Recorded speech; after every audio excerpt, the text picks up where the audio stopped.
मीरा भाईंदर महानगरपालिकेने कचऱ्याच्या पेटीसाठी निविदा काढल्या आणि कुठल्या युरोपियन तंत्रज्ञानाने बनवलेल्या कचऱ्याच्या पेट्या आपण भारतात करण्याचा जो घाट घातला त्याच्यात आपण बघितलं की 3,889 कचऱ्याच्या पेट्या घेणार होते. त्यातल्या 500 पेट्या या 70,000 रुपयाला घेतल्या आणि 21 पेट्या या तब्बल 9.5 लाख रुपये पर पेटीच्या हिशोबाने घेतल्या.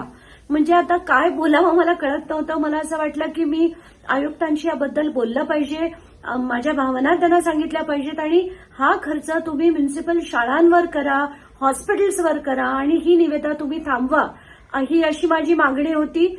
आणि आयुक्तांनी आत्ताच्या घटकेला एक ऑर्डर काढली होती आणि त्यांनी स्वतःहून ही वर्क ऑर्डर थांबवली आणि यावर आता चौकशी झाल्यानंतर, ऑडिट झाल्यानंतरच काय तो निर्णय घेतला जाईल. तर आता मला असं वाटतं की सगळ्या माध्यमांनी आणि चांगल्या लोकांनी असे विषय लावून धरले पाहिजे आणि ज्या गोष्टी आपल्या मनाला आणि बुद्धीला पटत नसतील त्याविषयी लढणं गरजेचं आहे.